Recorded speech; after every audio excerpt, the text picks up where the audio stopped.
Este é o quadro Palavra Encarnada para a TV Fala Leonel. A palavra de hoje é ansiedade. Uma palavra que vem do latim e do grego. No latim, ansietas, do grego anchai, significa sufocar, estrangular, expectativa. Por isso, toda a relação com ansiedade, com essas condições humanas. Ansiedade é essencial para a sobrevivência. Vamos imaginar um ancestral nosso, na época das cavernas, ele sai para caçar. Sem ansiedade ele morreria, porque o, o medo que ele vai encontrar e pode encontrar uma fera, o medo que é a ansiedade manifesta no corpo, na emoção, propicia a sobrevivência. Por quê? Porque aquele homem primitivo, ele, diante daquela condição, daquela situação perigosa e buscando a sobrevivência, ele vai lutar com aquela fera que aparece na frente dele ou vai fugir. Essa situação, ela nos marca como espécie o tempo todo. Essa situação de uma ansiedade normal, diríamos assim, essa necessária do dia a dia para levantar, para fazer as coisas, para estudar, para trabalhar, para fazer amor, tudo precisa ansiedade, numa medida certa. O problema é que, contemporaneamente, né, a ansiedade, junto com a depressão, que eu farei um outro programa sobre isso, sobre depressão, a ansiedade se configura como um dos grandes males da contemporaneidade, fonte de muito sofrimento. A gente vê na imprensa ali avisando que o Brasil é o país de pessoas, o maior número de pessoas ansiosas. Isto aquelas que passaram por uma classificação, por um diagnóstico, né? Imagine as que não estão diagnosticadas. Então, qual é a diferença da ansiedade daquele homem das cavernas para a ansiedade de hoje? A ansiedade de hoje é produzida pelo pensamento e não por uma fera que ele se confronta no meio do mato. Então, o pensamento hoje produz o medo e a ansiedade é uma excitação. A ansiedade precisa de um descarrego, precisa de uma ação. E o pensamento, a maioria das condições ansiosas hoje, produzidas pelo pensamento, não tem uma condição de luta e fuga, não tem uma necessidade, não tem uma situação de descarrego. Então, isso vai adoecendo o indivíduo. Ele fica estagnado. E essa estagnação, essa ausência de fluxo, essa paralisia é que leva aos quadros de ansiedade, caracterizado por medo.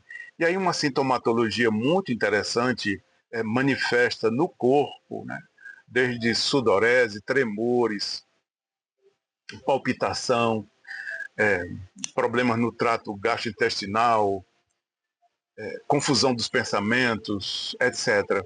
Então é um quadro bem interessante desse sentido de provocar grande sofrimento.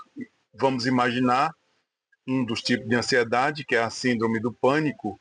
Imagine um ataque de pânico.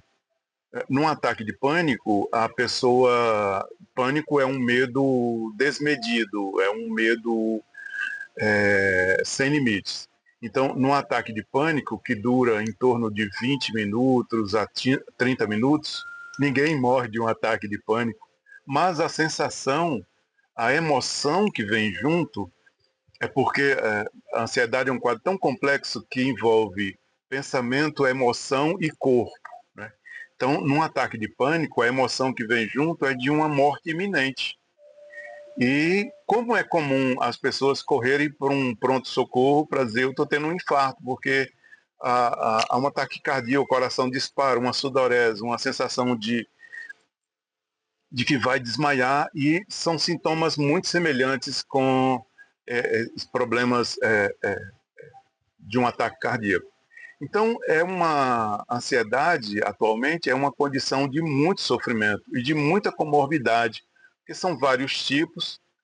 Esses tipos de ansiedade estão relacionados com preocupação, relacionados com medo extremo, como a preocupação como transtorno de ansiedade generalizada. Então, todos os dias a pessoa está preocupada, né? E preocupada com o futuro, né? Ninguém preocupa com o passado. E quando ela entra nesse estado de preocupação com o futuro, ela esquece, deixa de viver o presente, que é um grande problema. Então, as ansiedades, né, elas encontram esses tipos, né? De muito medo, a ansiedade social, que é um medo das pessoas, de encontrar as pessoas, condições de estresse e condições de trauma, são grandes problemas causadores de ansiedade.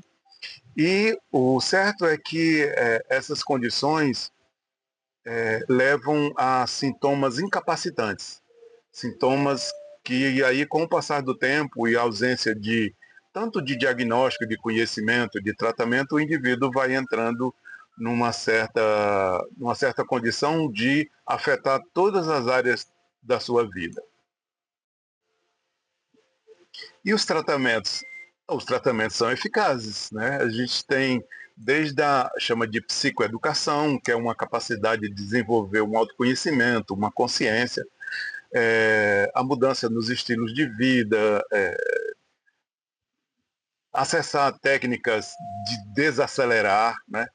As psicoterapias, todas elas muito importantes para compreender esse processo de hiper, super, ultra, plus, mega excitação, que é a ansiedade, e os fármacos, né? Existem remédios muito seguros e eficazes, desde os antidepressivos, os ansiolíticos, os moduladores de humor, etc. Mas o importante, e que eu gostaria de ressaltar hoje nessa temática, é perguntar por que chegamos nessa condição hoje? E aí eu recorro a uma abordagem de um filósofo Byung-Chul Han, sul-coreano, que ele chama Sociedade do Cansaço. Ele diz assim: contemporaneamente nós vivemos a sociedade do cansaço.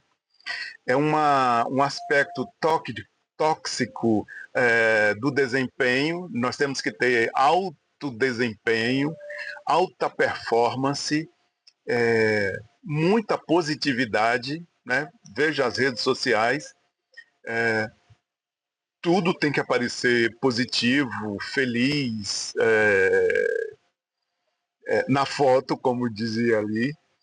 Uma sociedade da multitarefa, as pessoas mais valorizadas nessa sociedade do desempenho são aquelas que têm múltiplas tarefas, têm múltiplos empregos.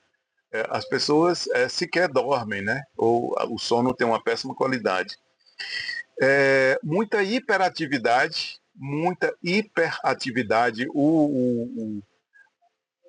os quadros de ansiedade são quadros hiperativos, são quadros de exacerbação, quer dizer, tudo está no limite, exacerbado, hiperativo. São a sociedade do cansaço também baseada na hiperatenção, quer dizer, é preciso estar atento a tudo. Há zilhões de mensagens que chegam nas redes sociais, no e-mail, os contatos, os trabalhos, contatos sociais, relações sociais. Então, toda essa condição de hiperatividade, obviamente, leva a um estado de exaustão. Por isso que o filósofo chama de sociedade do cansaço, que é uma sociedade que a gente, na rua, nos locais de trabalho, no consultório, as pessoas dizem: eu estou exausto, eu não aguento mais, eu estou cansado demais. Eu estou cansado de tudo isso, estou cansado de trabalho, estou cansado das relações, estou cansado dos compromissos sociais, de prestar contas da minha vida para os outros, né? Então é uma sociedade da exaustão. Obviamente, uma sociedade baseada na exaustão, no desempenho, nessa hiperatividade, é uma sociedade falida, é uma sociedade de pessoas doentes. Por isso que a ansiedade é uma manifestação, é uma síndrome, né? Um conjunto de sintomas que manifestam esse adoecimento. A OMS tem chamado a atenção num plano de 2013 até 2030 para que as pessoas cuidem dos ambientes, organizem os ambientes, desintoxiquem os ambientes, o ambiente doméstico, o ambiente social, o ambiente de trabalho, de estudo, etc. Que se reorganize os setores de saúde mental para que acolha essas pessoas, porque são milhões de pessoas em sofrimento. E por último, nesse vídeo de hoje sobre ansiedade, eu quero dizer assim, não lute contra a ansiedade, ela vencerá. Ao invés disso, tire a ansiedade para dançar, engraçado, né? Tire a ansiedade para dançar, mas eu gostaria dessa abordagem, de fazer essa abordagem, para ressaltar o valor da dança, do movimento, do exercício, das atividades artísticas nos quadros de ansiedade. Toda dança é no presente. Ninguém dança no passado nem no futuro. Uma dança é no presente, é sempre no presente. Uma dança é um treino para a vida na vida. Dançar é um momento em que não precisa pensamento. Então, se a gente associa ansiedade a muito pensamento, um momento de dança é um momento de não pensar. Só o corpo se movimenta. Só o corpo pensa, se formos pensar assim. A dança, o dançar, faz uma modulação pelo ritmo entre o rápido e o lento. Então, se a pessoa está excitada demais, acelerada demais, o ritmo lento faz a modulação. E não esqueça de respirar. Principalmente expirar, esvaziar, para poder entrar um ar novo. Então, minha temática de hoje é ansiedade, na esperança de que todas nós possamos dançar mais e respirar melhor.